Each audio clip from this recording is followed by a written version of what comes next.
Hi, everyone, and welcome. Hi, Katie. Thanks for joining me. Hi, my pleasure. Awesome. It's so great to have you with us today. To those that are joining us live, it's really awesome to have you. Please join in the conversation. We'd love to hear from you and get to know you guys, and as well as your interest in our topic. So today we are going to be chatting about strengthening and conditioning and how we can make this a little bit more of a structured thing instead of always saying, well, it depends. So, Katie, thank you so much for joining me. Would you please introduce yourself to our audience and let us know what your interest is in this subject? Sure, yeah. Well, thank you for having me. My name's Katie Lawrence. I am a veterinary physiotherapist and have been for 20 years plus, probably. My specialist interests are electrophysical agents and equine exercise rehabilitation. And really, strength and conditioning has always been something that I've been interested in. I think even before I trained as a physiotherapist, I loved bringing horses on. I used to break horses and train horses when I was younger, which is probably where a lot of us started. So my interest has always been in schooling horses, and I think it's fascinating how they develop and go from little weedlings into, horses that can do these magical things with riders on. So I think I've always had that fundamental love for, I guess, schooling horses and developing them. I wasn't particularly very good at selling horses, which is what I, started out doing, because first of all, I'm not very good at saying goodbye to them. So I ended up keeping all of them, but which is not obviously very good for that sort of job. But I found that, there's this sort of expected thing that you get a young horse and within 6 weeks it's cantering, jumping, all of this ready to go, 6 or 8 weeks. And I just found that wasn't long enough to prepare them. And I think, I was taking too long really with horses, or what was accepted to be too long. And so that, right from a very early age, I've always thought, well, hang on a minute, this is all a bit too fast. They're not ready for this. And then, of course, with my interest in equine rehabilitation, with every horse that I'm seeing, I've been in practice for years and I've got lots of students. All these horses, there's a sort of underlying theme with all of these horses that they don't have the strength and they haven't been conditioned, and hence why they've become injured. So that's really where my sort of two loves, I guess, come together and have brought me to where I am today. Yeah. Wow, I really love that. I love that background. My dad has a very small Boerpaard stud farm, which is one of our local South African breeds. And it's just been one of my favorite things, being able to teach the young horses and bring them on and sell them. And I must say, I'm not good at the selling part either, but I do love it. I do love it when you find the right person. And the majority of them have found the right person, and just watching that relationship is, I love that. I love that. If I could get that every time, I would, it would be a dream. I would really love that. Yeah. Then it's okay. Then I don't mind. Go and be with the person who is going to love you the most. It's so rewarding. Okay, so guys that have joined us, welcome. It's really great to have you live with us.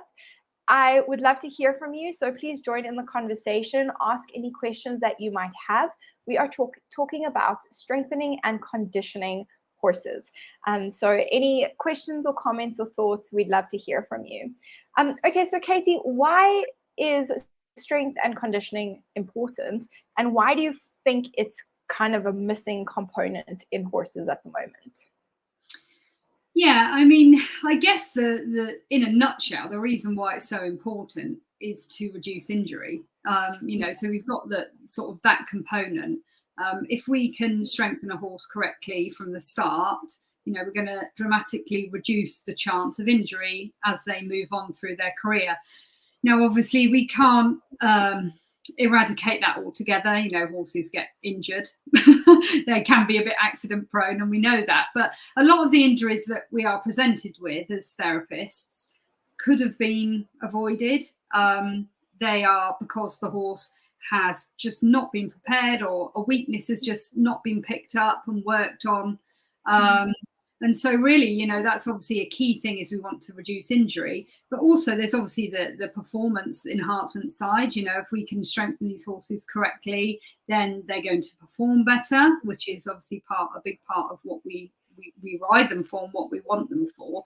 So obviously all of those things are very important. And really, I suppose it's as well that we want them to have a better quality of life. I strongly believe that, a lot of horses that I see in practice, and I'm sure it's the same where you are, wherever we are in the world, these horses are presented to us because they're in pain and they're uncomfortable. And there's obviously varying degrees of that. But, I feel that if we can strengthen them properly and give their bodies the chance to be able to carry a rider without compensation, we're going to see less of these painful responses from horses, and then obviously that's going to improve their happiness and their quality of life. So I think that's a real underlying reason for this as well, and why it's something that we need to do. I think the reason why it's sort of a missing element, I guess, is because recently, over the last years, with a lot of information we've learned about dynamic mobilization exercises and postural stability, and some of the great research that we've that has been coming out in equine rehabilitation. I guess first of all, we know more, and we've kind of made that missing connection, and so it's now becoming more apparent. Oh yes, why didn't we always do that? And really, I think it's just this tradition of, like I said, it starts right from when they're backed and right from when they're broken. And, sometimes you won't see an injury in a horse until it's 13, 14 or 8 or 9. But if it was brought on too quickly, and that's just our tradition, that's just the way we do it. You get them out, you lunge them, you put a saddle on them, next thing rider, next thing trot, next thing hack, next thing jump. We just do it in that sequence. It's just tradition. And I just think we need to take a step back from that, and have a real look at how we're preparing these horses, and implement this stage before they go off to be broken, or then we have horses later down the line where we can identify, hang on, they were never really prepared properly in the first place. Let's take a step back and prepare them. I think it's just the obvious way to go, I feel now. No, I completely agree with you. I think from my own experience, it's been really important to me to to prepare my horses before they're actually ready to be backed. I try and put them in a program for about 6 months or so, where we're just doing things. We're teaching them long lining, how to work on the lunge, how to yield to pressure, and exposing them to different things in the environment. And so it's not really about preparing their bodies as much as their minds, but there is a component of physical preparation as well, because we're doing pole work and long lining and all of those things that are going to improve symmetry and improve their awareness of their bodies and how they're functioning in that. And so I think I completely agree. It is something that people don't do enough. And when we start them so quickly and they just start competing from, I don't know, from like month 3 or 4 under saddle, I know. How is that even possible? Yeah, what are they, how much are they missing just in terms of their connection to their bodies? They're such phenomenal athletes that they can just do that, but it comes at a price. At some point it comes at a price. So I love that you're introducing this kind of this way that we can build a strengthening and conditioning program around their needs and progress them properly. I really love that. So what are some of the different components that we need to think about and consider when we're creating a conditioning and strengthening program?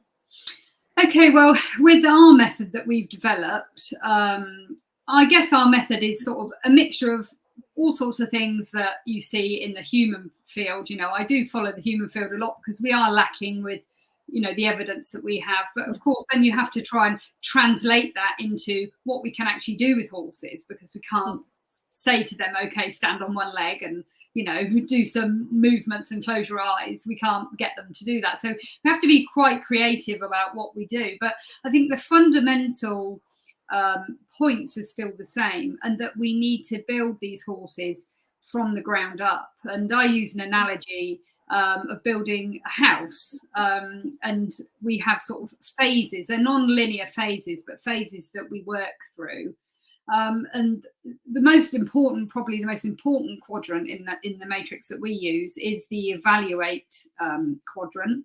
So that one of the components that's really important is that we evaluate these horses. So through a series of tests to test their stability and their strength and their proprioception, their active range of movement, really, rather than do your general stuff that you look at, a little bit more specific about what they can do, how much control they have over their body in their certain areas, and different sort of movements that they can and cannot make very well. And the evaluate quadrant is something that we come back to over and over again. So as we start to train and we start to progress them, there may be certain areas where they're really flying and certain areas where they're still struggling. And so we need to keep revisiting that evaluate quadrant to make sure that we have a tailored plan, because each horse is different. And then the other components, all the components really of the strength and conditioning would be, so in our quadrant we call it engage. So this is where we work on core stability, postural control, and we activate those muscles. So within this component, also within this quadrant, there is we need to address flexibility, mobility, range of movement. But from this stage, so when I talk about building a house, so this stage, the engage stage, would be the foundations of the house. So we cannot build a house with no foundations, because we're going to build up and up and up, and eventually this house is going to topple over. So we need to start from the ground, and we need to build the foundations, and this is where stability comes in, and where we engage the muscles and we work on motor control and postural stability. And then from there, we want to move that. We need to take what we've got there, so this static posture and this static control, we then want to move that into movement. So can they actually do that now in the menage, on a straight line, on a hill, over some obstacles, over some poles? Can they carry forward that new stability that we've helped them to find? Can they carry that forward into movement? And that would be your first floor of the house. Then you're sort of building up on this strong foundation. And then, of course, within that same quadrant, we're going to add a rider. And this is obviously a massive step up for any horse. If we look at the horses and the way they're put together, we're putting a rider on their most weak part, really. And, hopefully we've now prepared that a little bit. But by adding a rider, you're adding that extra demand. And which that would be your first floor of the house. And then at that point, once you've added a rider and your horse can, walk, trot, canter, jump with a rider on without compensation, which is the key point. A lot of horses can walk, trot, canter and jump, but they're compensating. They're just surviving, they're just coping rather than having this strength to do it properly. And then once you've got that, you're done. You've got a horse that's strong enough to do what you want to do. But then from that point forward, we have a develop quadrant. So if you want to then get more into power and, you want to develop skill even more. So this is more where you look at training specificity and actually training them for what you want to do with them, really. And just keep developing on those foundations. So that would be your penthouse. That's your icing on the cake if you want to take it that far. But it's just sort of these different components. Like I say, they're not linear, so it's a non-linear way of building them up, because you will find different areas that they might be very. They could even have good core strength in movement, but their stability is not great. And they could have power. You quite often see performance horses will come to me and they're jumping big fences and flying, but they've started to have a back rail down, or they've started to do something, and you realize, wow, they've got all this actual strength and power, but their stability is pretty poor, and that means they've lost, because they're not stable and their spine is a bit unstable, they've lost their reach. So just because they can perform doesn't necessarily mean that they've got the stability that they need to, for longevity, I guess. So yeah, there's all those components that we can slide between. Wow, I love that. That's really cool. So sorry I disappeared there for a moment, but I think I missed one. So it's evaluate, engage, develop. Evaluate, engage, mobilise and develop. Mobilise. So mobilise is really when you take what you've got and take it into movement and start moving, adding. Yeah. Okay. I didn't miss that. I thought it was part of the engage. Okay, great. That makes it, I mean, if we have a structure within which we can kind of think, I want to say it makes it so much easier for our minds to come up with the next step, like the next progression and the next thing. So I really like that. So how, if we're thinking practically then now, how can we then integrate these components into a program that's really simple and effective and achieves the goals for the individual? Because even though, the kind of, like you said, foundation stays the same, there's still a level of specificity within each individual because they're all different, right? And the goals for the owner will look a little bit different. And that comes in, I'm guessing, from our evaluate. We're going to kind of link that evaluate and develop through all the engage and the mobilize quadrants. Talk to us a little bit about how we do this practically. Okay, so I mean, I guess the most important thing that I find with prescribing exercises, and I'm sure that you all find the same thing, is that it needs to be easy to follow. It needs to be simple. It needs to be easy to follow. You need to have the owner on board and be invested. And, that can sometimes be tricky. So really, it's about providing simple exercises. I think because we've got so much now in the way of exercises that we can do, it doesn't mean we have to do everything. And there are lots of movements that really there's a lot of crossover between.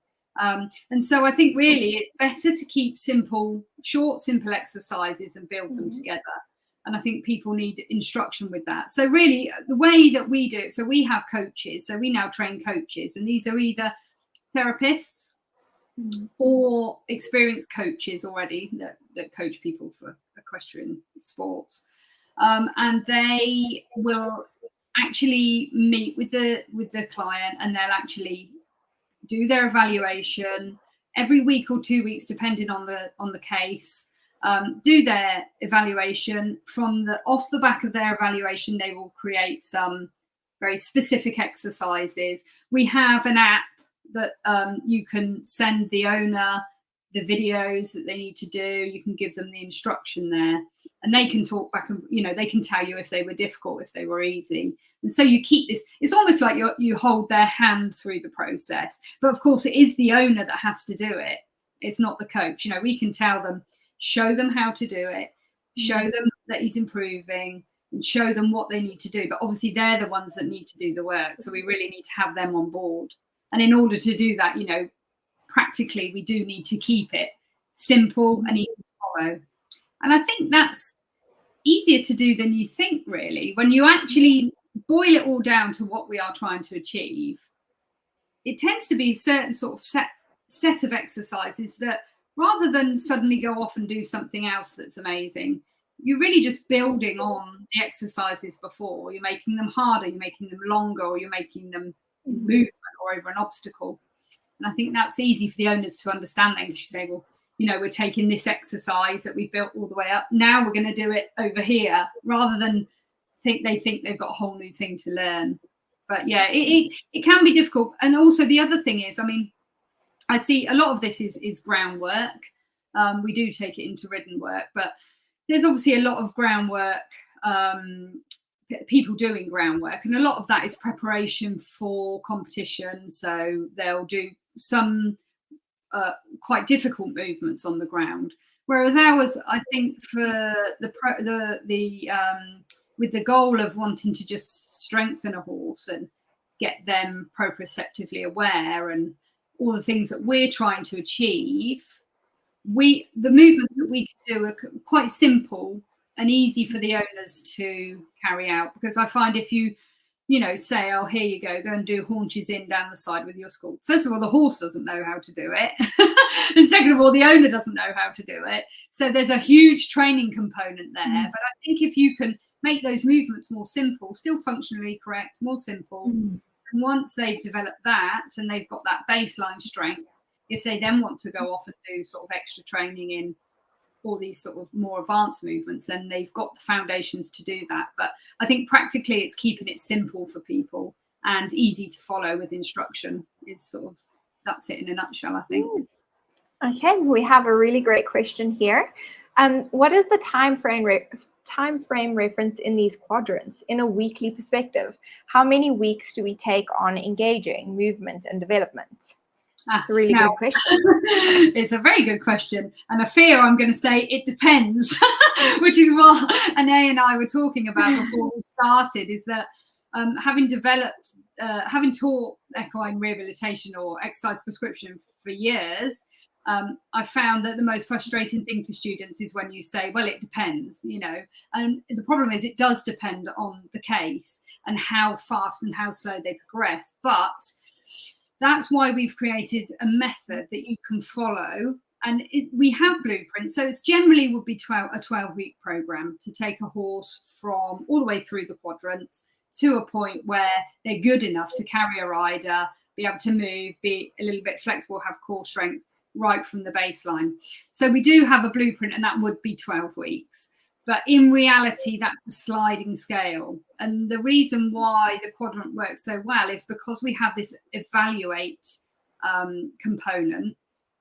Every week or every 2 weeks, you will reassess the animal, and you might have to then slide that a little bit further out. So it might become a 16-week program.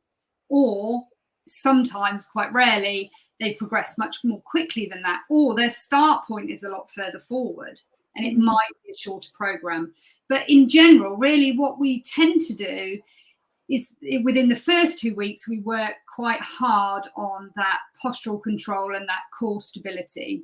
And that means taking the rider off and really working within that for 2 weeks. And that will help the motor control. We're not going to really build any muscle in that time, but we're going to hopefully rebalance things, get muscles engaged where we need them, get the horse accustomed to what we're doing, get the owner accustomed to what we're doing. And that would tend to be 2 weeks. And then we would start, within that time, we're not necessarily only doing that. We might be also doing some groundwork. But then we would want to be moving more and more towards the mobilise after that point. But we would still continue with some static exercises. So the engage part that will carry on all the way through, and we will sort of dip in and out of different parts of the mobilise quadrant, and obviously then dip in and out of development. So it's not a linear periodization program. It's a non-linear program, because the problem with linear programs, they're probably easier to learn, but we can't really just say, well, don't do anything with a horse apart from this for 6 weeks, and then you do the next bit for 6 weeks, because first of all, that takes a lot of time, and second of all, there are areas we can be working on that we won't be working on, and we tend to stagnate doing that. So that's why we have these decision-making frameworks where you can say, well, okay, it's time to move on with this particular exercise or this particular zone of the body. But another area, we're going to stay back a bit. We're going to hang back, and we will keep doing more stability work until we can move that forward. So that's why we sort of slide between the quadrants and use the evaluation to make, and the frameworks to make the decisions about where to go next. Okay. No, I like that. But generally, you're looking at a kind of a 12-week period to achieve your goal of strength and conditioning. I like that. Oh, Christy, great question. So thank you. Can we have access to the app you mentioned? So why don't you tell us a little bit more about QuadX and how that works? Okay, so we have a program, a certificate, QuadX Strength and Conditioning Certificate, which is a 6 months program. We already have our advanced diploma students in equine rehabilitation. They're already going through the QuadX certificate, so they'll be the first bunch of coaches out, but it is open to everybody from November, and there is currently a very early bird about to open. So if you wanted to hop over to the website and get onto that list, then you would be able to get a good discount on that. But even if you didn't want to do the course, we do have software which is called Exercise Video Pro. It's not actually on our website yet, but it's a newly developed software where you can subscribe, and we do offer a free trial for that. So because it's not already on our website, it's probably worth, if you drop me an email, I can give you some details about that. And yeah, we can go from there. But as part of, if you become a Quadrants student, if you're training towards being a Quadrants coach, you get the software with your training. It's all part of it. So okay, fantastic. So Katie, can we share your email address here? I think at the end of the interview we can pop it in, or if you would like to type it in quickly, you can do that as well. I love that you can't find it. Okay, perfect. So Christy will share that with you at the end of the interview. So I love that you mentioned that you're using quite a bit of groundwork. How do you find owners respond to that, or riders respond to you saying, okay, well, get off your horse and let's do some work from the ground? How do they feel about that? Not always very receptive to that.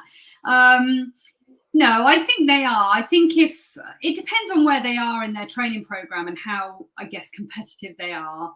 And that's why it needs to be strategic, this, if you're going to take a horse back to baseline and do some strength and conditioning work, it needs to be in a bit of a downtime. And so during that downtime, people are quite happy. But if they've obviously got competitions coming up, then they don't really want to get off. But within a 2-week period, you're not going to lose too much fitness. You're not going to lose too much of anything. And so that's why we've also got ways to make decisions about how long we have the rider off for.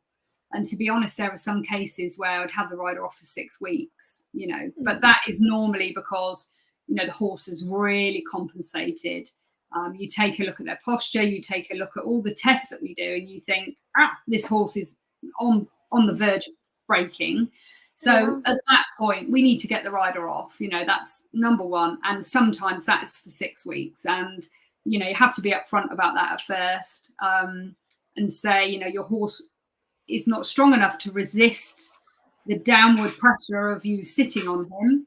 And unless we get you off, we're not going to be able to do that. But I think because if they follow a very structured program, and they can, when you do your reevaluate session, which is another good thing about the evaluate part of it, you show them, you have the grading that you've created.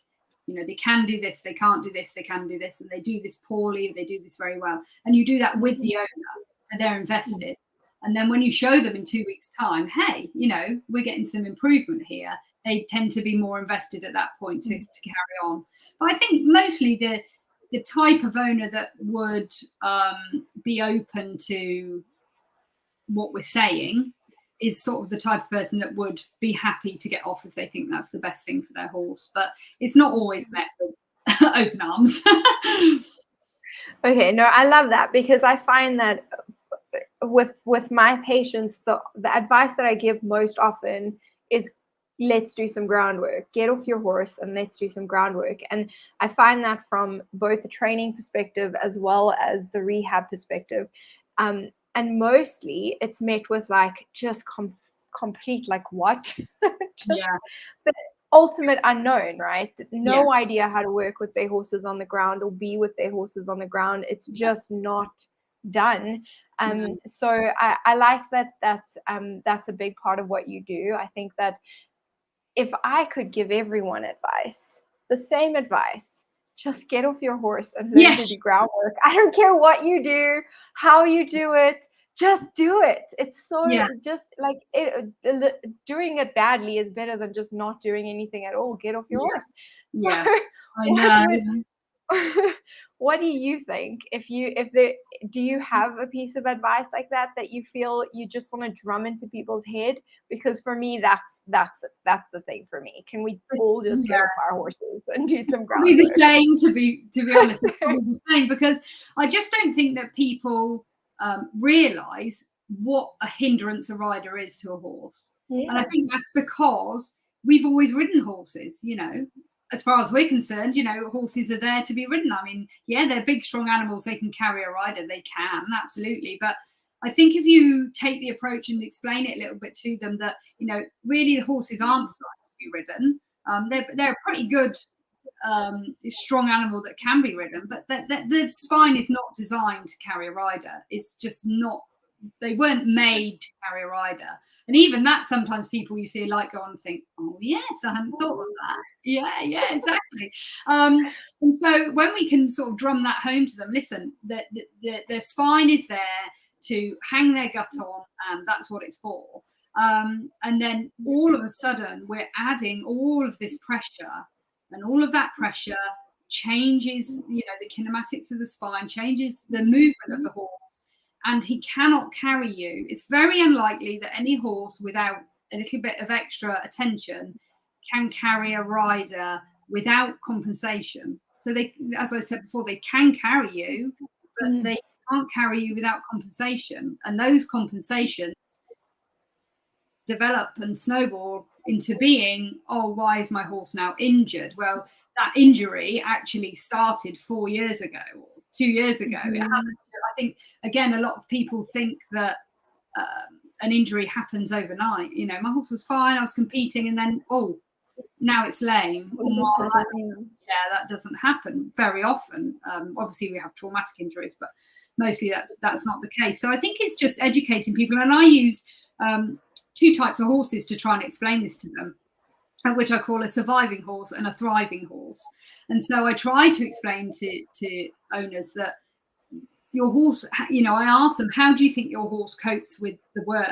And then they start to talk, and I say, do we really want them to just be coping? Because currently he's just surviving. And, I explain that horses, obviously, as we know, they cover up pain. They don't want to be the sick or sorry one, so they cover up pain, and they compensate and they compensate and they compensate and they compensate until eventually there's nowhere to compensate anymore. And so I try to sort of come from it from that angle and say, your horse can carry you and he's doing everything you ask him to, but he's just surviving. So can we get you off? Can we just remove one big thing out of everything that he has to deal with? The easiest thing to do is to take off the rider. And then can we do some stuff? And then can we put you back on? And, and I think people would tend, but I think a lot of it is that they just don't understand this concept of, oh, well, it's, just designed to be ridden. So I think that's the way to sort of tackle it. But yeah, it'd certainly be I think the thing you can make the most impact with out of everything is to take off the rider. But of course, you've then got to prepare the horse to put the rider back on. We can't just say, get off your horse, but you're never getting back on it. So we have to have that pathway to be able to strengthen them. I think if the owners can see the end goal, then they're a bit more keen to do it. But yeah. This is like the one area ever where I felt like I wish I could just have a rule that I could bash into people's head. Can I just say that when you start a horse, I so badly want to. I just want to be like, every 5 workouts, only one of them is allowed to be ridden. That's it. Maximum, right? So every 5 times you work your horse and exercise them, once is allowed to be under saddle. I wish I could do that, but it isn't, obviously. It always depends. And it's a sliding thing, so I can't make a rule, but I want to. If you get the owner invested in those assessments, I think that's the way to do it. Because you can say, look, we've done this for the last 2 weeks, and look how far we've jumped forward. And then if they insist, to get back on or to start doing something else, you go, oh, look how we've come down the scale again. We need a few more weeks. If they're invested in that, that's the plan. Helps. Yes. So another great question from Christy. How would we approach clients as massage and alternative therapists such as PMF to owners or riders to encourage them to not take 8 to 9 months off for winter? I'm in Wyoming in the US, and this is what I struggle with most.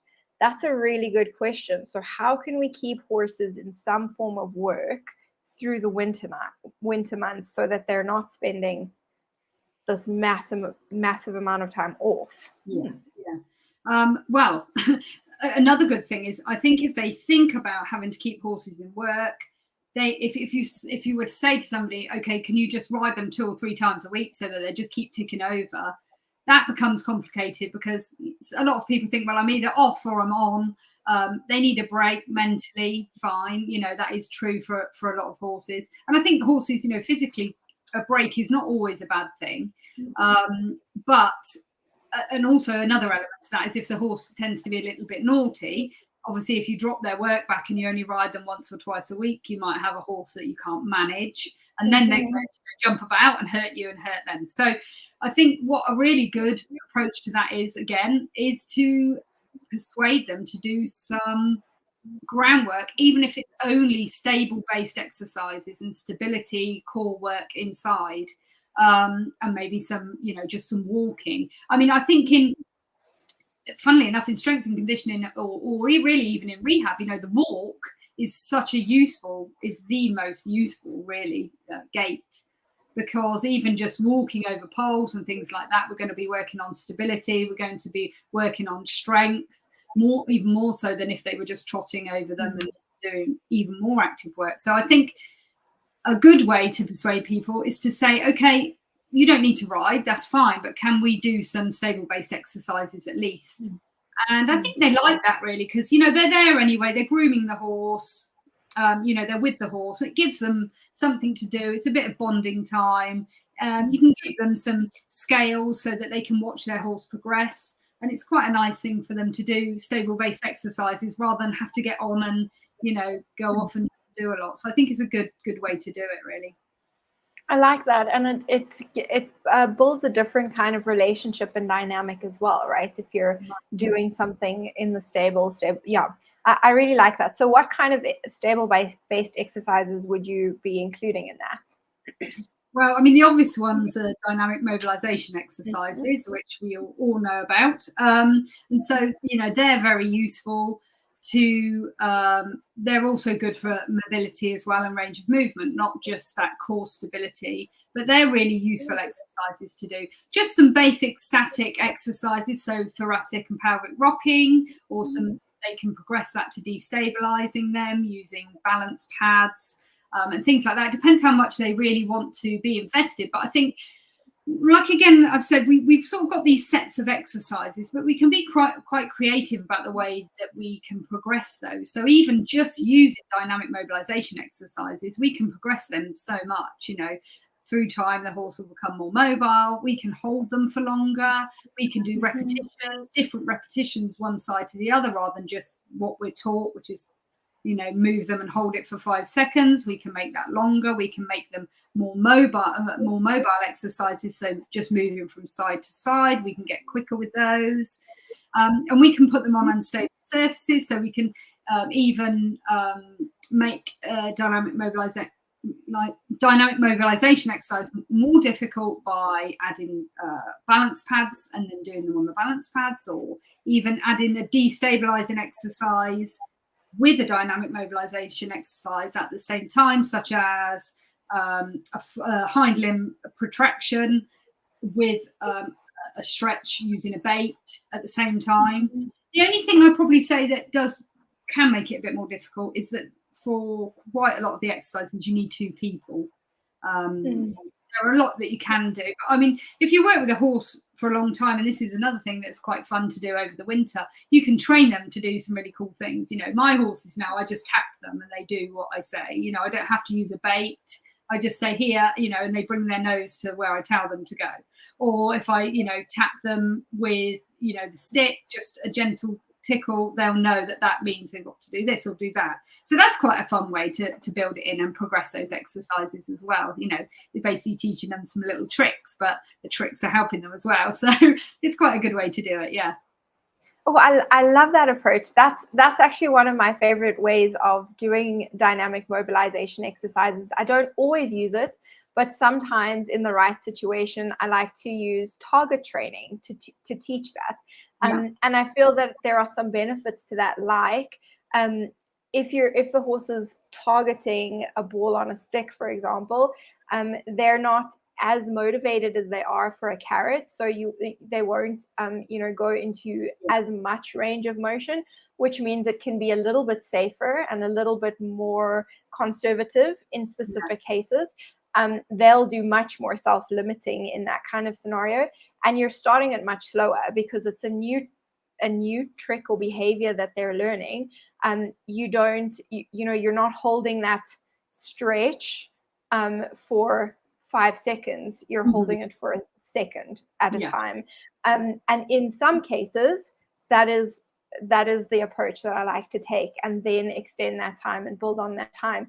And then it also makes it much more fun when you're like progressing onto different surfaces or different environments, because the dynamic you have with the horse is from a different position. So it's much easier to have them in a novel environment or on a novel, piece of equipment, and then doing that targeting with the dynamic mobilization. So I love incorporating that. And I think over the winter, when the horses are taking a break, that's a fantastic way to stimulate their minds and keep their bodies mobile and strong, and for you to have fun in the process. Because I find the normal baited stretches, dynamic mobilization exercises can get a bit boring, right? They can get a bit repetitive and just and then people don't do them. You say, have you done your exercise? And they're like, oh no, because they're bored with them.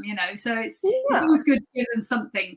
Let's say, right now, let's progress it, and we do have the advantage that we don't have the rider on, so we can get a lot done over the winter in the way of, core stability and strength, which, is always a bonus, isn't it? Love it. Okay, so what would be your favorite tool or exercise to incorporate into a strengthening and conditioning program? Oh, that's a difficult one because they're all good. I think really, I think you can do so much with a set of poles, and I think that is really to do this. I mean, you can get a lot of fancy stuff, but really to do this, if you've got some different surfaces like sand and hard ground and grass, and you've got a good set of poles, you can get so creative with those. And I think this sort of pole work thing came in a few years ago, and everyone went crazy about it, and it's still, you can still do it wrong. I see a lot of pole work exercises, and there's horses and they're doing all of these sort of fancy things, and you think, oh no, because you can see that they're compensating over the poles. They're not using their saddle properly, and they're not able to carry the rider over the poles and all these things. So I think with a set of poles, you can do so much, and it's just some of the stuff. It's amazing how horses, like I say, can go and jump and do all of this. And you say to them, do you ever do pole work? And they go, well, he jumps every week. And you say, well, let's see over, and they can't even walk over a set of poles, without falling over. It's like, oh dear. So those, I think if you've got a head collar and a lead rope and a set of poles, you've got a lot of what you need, really. It's just being creative about what you do with them. And obviously for the whole proprioceptive thing, we need them to use their eyes, we need that feedback. So you'll find that even doing the stability stuff, you'll notice an improvement in that because you've added poles in. It's not always that exercise that it necessarily shows the improvement, it's somewhere else it comes up. So yeah, I think a set of poles would be my thing I wouldn't want to be without. I love that. We're very in sync, because that would be my thing as well. Good.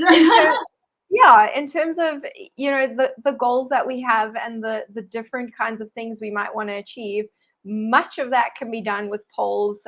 So it's very versatile. And I think right now, pole work is probably one of the most evidence-based things we have in our therapeutic exercise toolbox.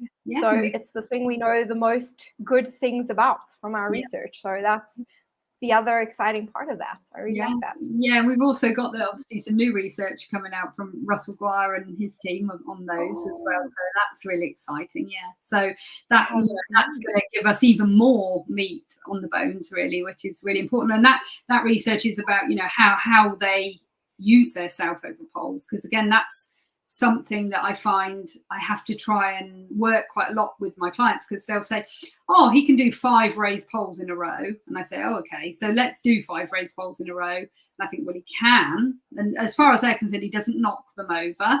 Fine.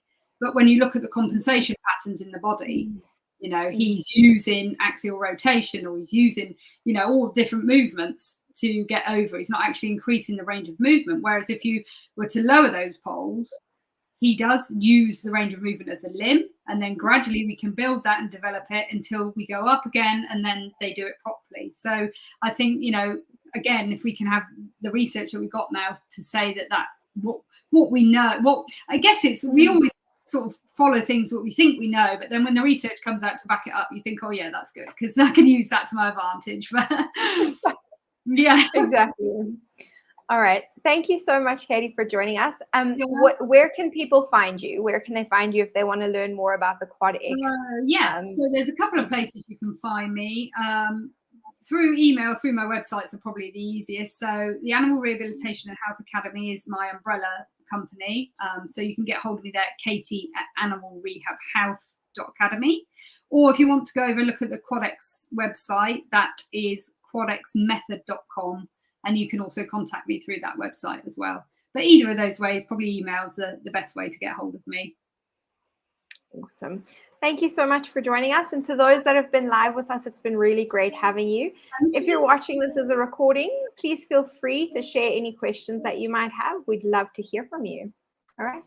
Bye, guys. Bye. Thank you.